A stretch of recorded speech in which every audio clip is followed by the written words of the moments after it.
그러면은 전원을 넣고 입수. 저는 방수 전문 유튜브. 깨졌어.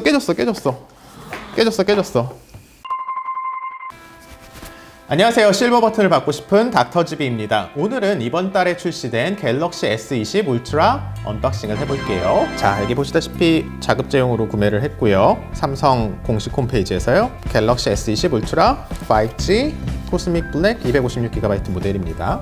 제가 갤럭시 S20 울트라 예약 판매 첫날인 2월 14일에 주문했던 S20 울트라가 2월 24일 오늘 도착해서 24일이죠. 오늘 도착하자마자 언박싱 영상을 찍고 있어요. 아마도 삼성전자나 통신사 협찬 없이 구입한 사람들 중에서는 제가 그래도 거의 첫날 받아본 축에 속할 것 같아요. 그런데 뭐 2주 전 예약 판매 시작하기도 전에 이미 2주일 사용기 영상도 올라왔었고, 어제는 심지어 S20 해체쇼 영상까지 올라온 상태라서 뭐 내가 지금 상황에서 언박싱을 하는 게 무슨 의미가 있나, 뭐 이제 언박싱 영상 그만 찍을까 그런 생각도 들었었는데요. 뭐 역발상으로 저는 뭐 삼성전자든 통신사 대리점이든 어디든 간에 누구 돈도 받지 않았으니까 남들이 이야기 못하는 단점들 앞으로 닥터지비 채널에서 광고 안 받겠다는 생각으로 시원하게 까보자, 뭐 그렇게 마음 먹고 하기로 했어요.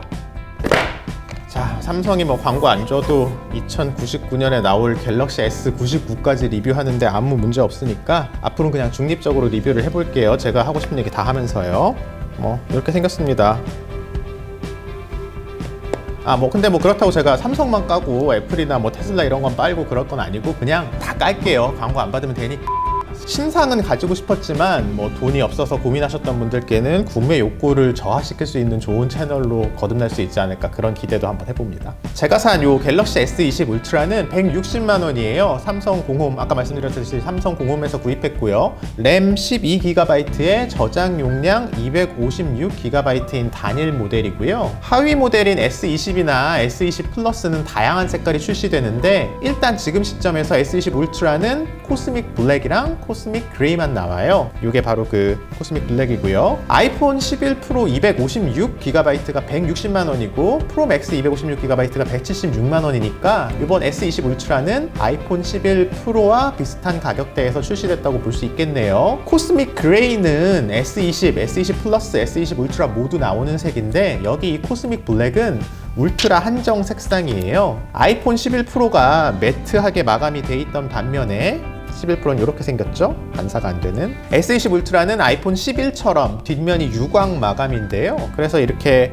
갤럭시 폴드처럼 생폰을 쓰면 여러분들 지문을 만천하에 다 공개하면서 다닐 수가 있겠죠? 하지만 여기 같이 들어있는 싸구려 실리콘 케이스를 쓰면 그렇게 지문이 묻을 걱정은 안 하셔도 돼요. 자, 요 실리콘 케이스가 들어있어요. 사용 설명서도 들어있고 스마트 스위치, 그리고 뭐 유심 트레이 배출기 들어있고요. 작년 S10 이후로는 화면에도 이렇게 보호 필름이 붙어져서 나오고, 자세히 보시면은 보호 필름이 있어요. 이렇게 보호 필름이 붙어져서 나오고, 이렇게 실리콘 케이스도 하나 넣어주는데, S10 때를 돌이켜보면 품질은 뭐 좋지도 나쁘지도 않은 그냥 5,000원짜리 케이스 정도 느낌이었어요. 사실 갤럭시 폴드 예약 구매 사은품으로 줬던 몽블랑 케이스도 품질이 그렇게 좋지는 않았어요. 뭐 폴드에 이렇게 딱 맞는 느낌이 아니라 어딘지 모르겠지만 헐겁게 끼워져서 개인적으로는 좀 착용감이 안 좋아서 처음 며칠 빼고는 이렇게 케이스를 안 끼고 다니면서 뭐 지문을 자랑하고 있어요. 그래도 뭐 없는 것보다는 낫기는 하죠. S20 울트라 케이스는 카메라를, 이렇게 엄청나게 튀어나와 있는 카메라를 보호하기 위해서 케이스도 카메라 쪽은 이렇게 튀어나와 있죠. 이렇게. 작년 대비 실리콘 케이스가 좀 더 나아졌는지는 실사용을 해보면서 알려드리도록 할게요. 제가 뭐 특별히 얘기가 없으면 올해도 그냥 그저 그렇더라 정도로 생각하시면 됩니다. 이렇게 실리콘 케이스에 이런 약간 도트 무늬가 좀 들어간 거 있잖아요. 요거는 이렇게 그냥 지문이 잘 묻는 재질에서 너무 이 실리콘 케이스가 쫙 달라붙지 않고 이렇게 막 유막 같은 게 생기지 않게 해주는 역할을 하는 무늬예요. 아이폰 11 프로 같이 매트한 재질로 된 스마트폰용 케이스에는 이런 무늬가 안 들어있죠. 이쪽에 들어가는 유심 트레이랑 외장 SD 카드를 넣을 수가 있게 돼 있는데요. 외장 메모리는 최대 1TB까지 지원을 한다고 되어 있는데 아직 SDXC 메모리 중에 2TB짜리가 출시가 안 돼 있어서 그렇지 아마도 2TB짜리 메모리가 나오면 그거 넣어도 인식을 하기는 할 거예요. SDXC 규격의 이론상 최대 용량이 2TB거든요. 참고로 옛날에 SD는 그냥 SD는 2GB, SDHC는 32GB가 한계였었죠. 아무튼 지금 시점에서 1TB 메모리 카드 가격이 성능에 따라 45에서 100만 원 정도 해요. 그래서 뭐 여러분들이 2TB 메모리 카드를 구입할 수 있을 정도로 메모리 카드 가격대가 내려올 때쯤이면 S20은 구닥다리 폰이 되어 있을 거예요. 개인적으로는 갤럭시 S20 시리즈 256GB 단일 용량이거든요. 256GB 용량 이상이 필요하시면 뭐 동영상 촬영하는 것처럼 뭐 특별한 사정이 없는 이상 유료 클라우드 드라이브 쪽을 구독하시기를 개인적으로는 추천드려요. 제가 실사용을 해보면 여기 갤럭시 폴드가 512GB인데 제가 꽤 헤프게 용량을 쓰는데도 아직 이거 용량의 반도 못 썼어요. 무게는 S20 시리즈 중에는 울트라가 제일 무거워서 220g인데 갤럭시 폴드의 263g에 비하면 뭐 거의 깃털처럼 가볍죠. 그런데 폴드는 보통 이렇게 두 손으로 잡고 쓸 때가 많고 요거는 이제 쓰다 보면 한 손으로 사용을 하게 돼서 오래 쓰게 되면 그냥 뭐 몇 시간씩 보고 있으면 손목이 좀 뻐근하겠죠. 아이폰 11 프로 맥스가 226g이니까 실질적으로 같은 무게라 할 수 있어요. 둘 다 한 손으로 사용하다가 위급한 상황에서는 흉기처럼 들고 내려치면 되니까 단점만 있는 건 아니에요. 전원 버튼이랑 볼륨 버튼이 이렇게 오른쪽에 다 모여 있고 뭐 이거 버튼 얘기들을 많이 하시던데 뭐 그런 게 다 그러니까 원래는 왼쪽에 있었던 게 오른쪽으로 갔다? 근데 뭐 그런 게 다 무슨 의미가 있나 모르겠어요. 적응하고 나면 그냥 다 잘 쓰게 돼 있어요. 뭐 캡처할 때 좀 불편한가? 폴드도 이렇게 오른쪽에 다 몰려 있는데 전 뭐 한 손으로 스크린 캡처 다 하고 잘 쓰고 있어요. 이렇게 왼쪽에 버튼이 있는 폰 쓰다가 적응되는 데까지 이틀 정도 걸립니다. 그러면은 전원을 넣고 입수. 저는 방수 전문 유튜브 깨졌어. 자, 또.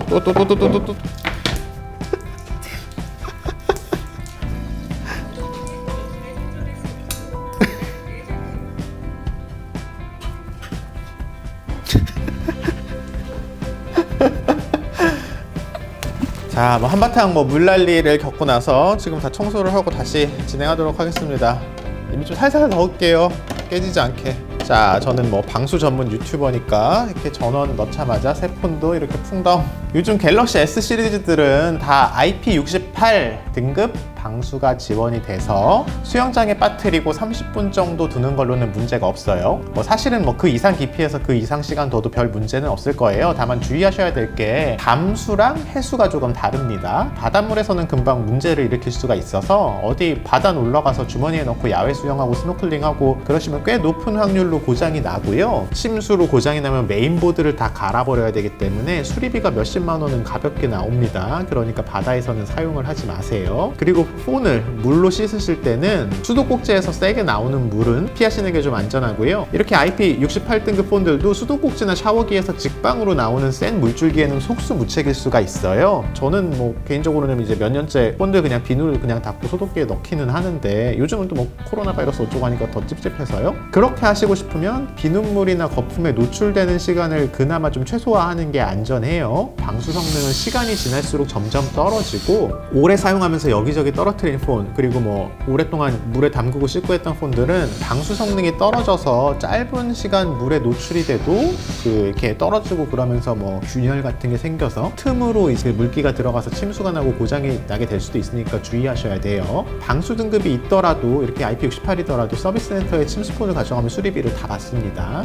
그리고 여기 보시면 이렇게 번들로 25W짜리 고속 충전기가 들어있어요. 그리고 잘 아시다시피 이 갤럭시 S20 울트라의 배터리 용량이 5000mAh의 꽤 용량이 큰 배터리가 들어있는데요. 0%에서 시작해서 25W로 이 25W 충전기로 충전을 하면 0%에서 시작해서 30분 지나면 62% 정도까지 충전이 되고 100%를 다 채우는데 59분 정도가 걸려요. 1시간을 아슬아슬하게 끊고요. 그런데 사실 이 S20 울트라는 45W까지 입력을 받고 45W 어댑터는 삼성 공홈 가시면 38,000원 주고 따로 구입을 하실 수가 있어요. 단점은 막상 45W짜리 어댑터로 충전을 해도 0%에서 시작해서 30분 충전을 해도 70%로 25W짜리로 할 때 62%랑 별 차이가 없고요.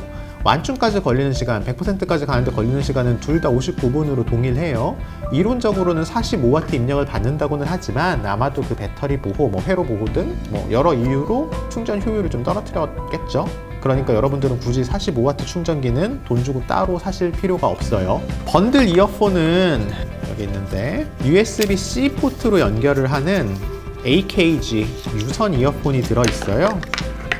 이쪽에 지금 물에 들어갔다 나왔으니까 꼽지는 않을게요. 그렇지만 여기다 연결시키면 돼요. 이렇게 USB-C 포트로 연결을 해서 들을 수 있는 AKG 유선 이어폰이 들어있고요. 작년 S10 때는 갤럭시 S10 때는 예약 구매를 하면 갤럭시 버즈를 줬어요. 그런데 그리고 요 갤럭시 폴드도 아예 제품 안에 버즈가 들어있었고요. 근데 노트 10이 작년 가을 노트 10 이후로는 그런 게 없어요. 그냥 요 S20 사시면 버즈 플러스 10만원 할인 쿠폰 주는 게 다예요. 배가 불렀죠. 예약 구매를 하면 갤럭시 홈 미니나 리모닝 미니 이런 거 예약 구매자들한테는 준다던데 저한테는 둘 다 굳이 돈 주고 샀을 물건들은 아닌 것 같아요. 이제 설치를 해줘. 물에 들어갔다 나와서 소리가 좀. 세팅을 시작해 보겠습니다. 이렇게 해야 되는데.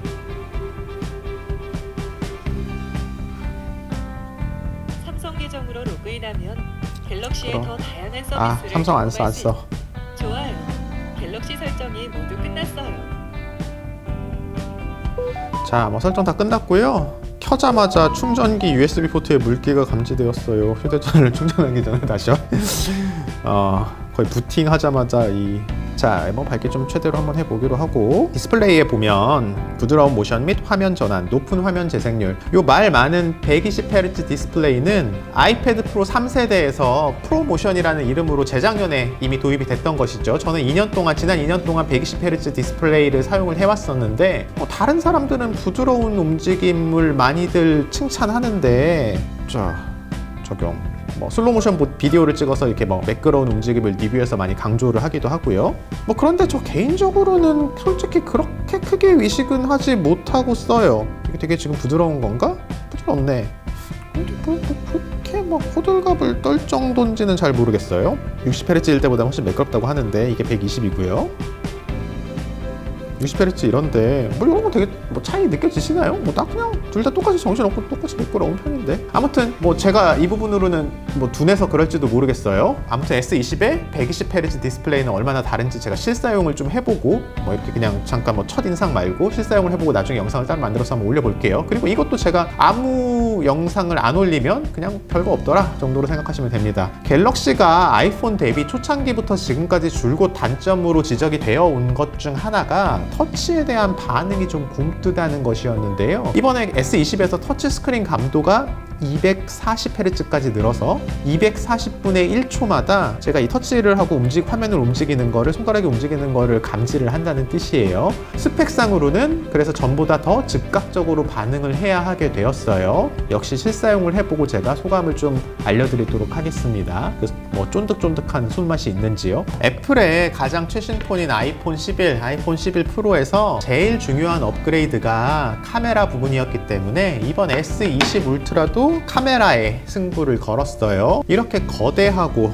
흉측한 렌즈와 아재 감성이 묻어나고 요 차이나스러운 여기 지금 이게 코스믹 블랙이라 잘 안 보이는데 여기 글씨가 써 있어요. 잘 안 보이겠지만 스페이스 줌 100배.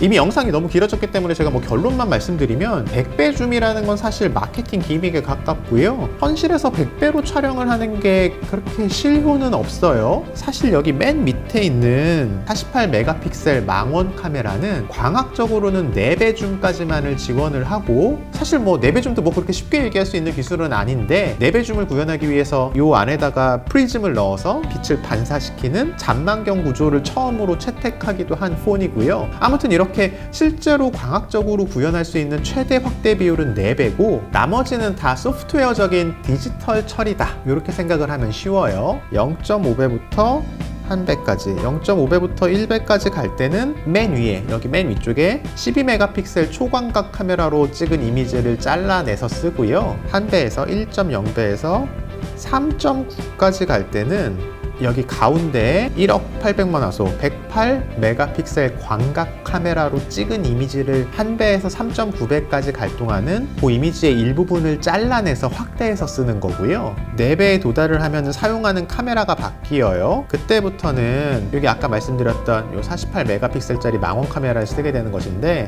4배부터 10배에 갈 때까지는 하이브리드 줌이라고 하는데 한마디로 얘기하면 단순히 그냥 이미지를 잘라내기만 해서 크롭하기만 해서 사용하는 건 아니고 딥러닝 기술을 이용을 해서 이미지 프로세싱을 한다 정도로 요약을 할 수가 있겠어요. 그래서 갤럭시 S20 울트라로 카메라 촬영을 해보면 10배까지는 거의 화질 손실은 없다고들 해요. 실제로 이건 제가 지금 써보고 알려드릴게요. 협찬받은 사람들은 나오기 한 달 전부터 쓰는데 저는 오늘 받았으니까 실제로 써보고 대신 뭐 돈 받은 거 없고 앞으로도 안 받을 거니까 시원하게 깔게요. 뭐 이상한 거 있으면. 그리고 이렇게 10배에서부터 100배까지는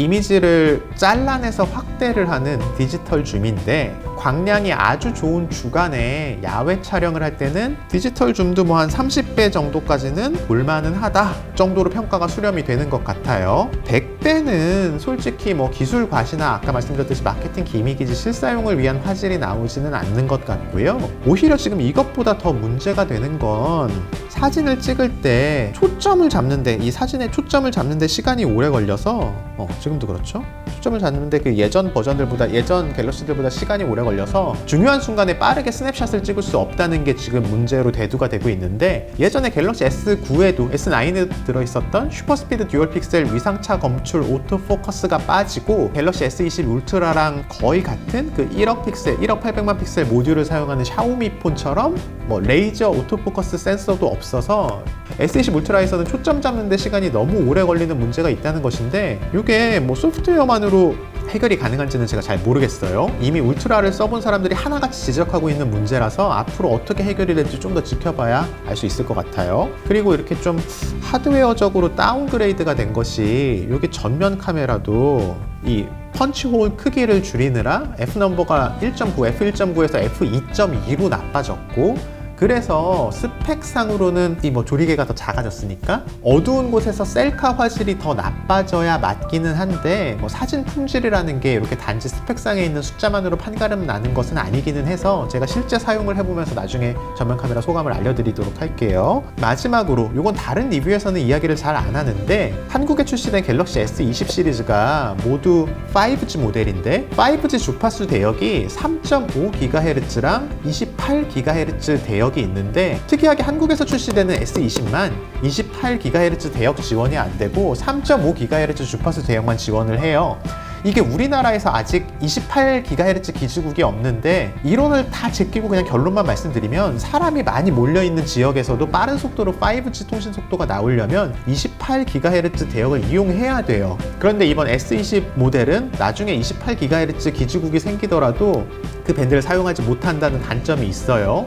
뭐 28GHz 기지국이 보편화될 때쯤이면 S20은 너무 구형폰이 될 거라 생각을 해서 원가 절감을 삼성이 했을 수도 있는데 하반기에 또 출시되는 노트 20부터는 28GHz 밴드를 지원한다고도 하고 또 해외향 S20 울트라 모델, 그러니까 S20 모델들에서는 이게 뭐 28GHz도 지원이 되는 걸 굳이 국내향에서 뺄 필요가 있었나? 뭐 그런 생각도 들기는 합니다. 또 이 국내 통신사와의 문제, 뭐 어른들의 사정 때문에 기술적으로는 이미 준비가 다 된 eSIM을 사용하지 못한다는 문제도 있죠. 사실 애플워치는 eSIM을 사용해서 개통하게 되어 있기 때문에 eSIM을 서비스할 수 있는 환경은 3년 전에 이미 뭐 통신사에서 다 갖춰졌고요. 사실 원가는 거의 제로인 뭐 유심 카드를 그동안 돈 받고 팔아왔는데 eSIM을 쓰게 되면 그동안 거저 받아먹던 돈은 어떻게 되냐, 뭐 이런 것 관해서 뭐 통신사들 간에 뭐 그런 속사정이 좀 있습니다. 해외 통신사들은 이미 많이 eSIM으로 넘어갔죠. 그래서 eSIM이 지원이 되면 이렇게 유심 슬롯이 아까 보셨다시피 하나만 있어도 이런 식으로 뭐 듀얼 심이 아니라 유심 슬롯이 한 개만 있어도 실질적으로 듀얼 유심을 쓸 수 있다, 뭐 그런 장점이 있어요. 여기다가 물리 유심 하나 꽂고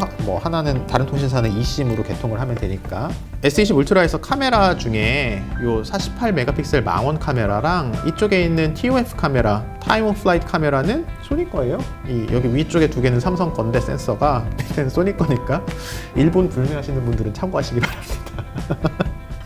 아무튼 오늘은 여기까지 하고 S20 울트라 카메라로 찍은 실제 영상이나 사진, 8K 비디오나 뭐 스냅드래곤 865 성능 따위는 실사용을 제가 해보면서 이게 정말 160만 원 값을 하는 폰인지 소감을 나중에 올릴 영상에서 한번 더 알아볼게요. 한 번 더 들어갈까?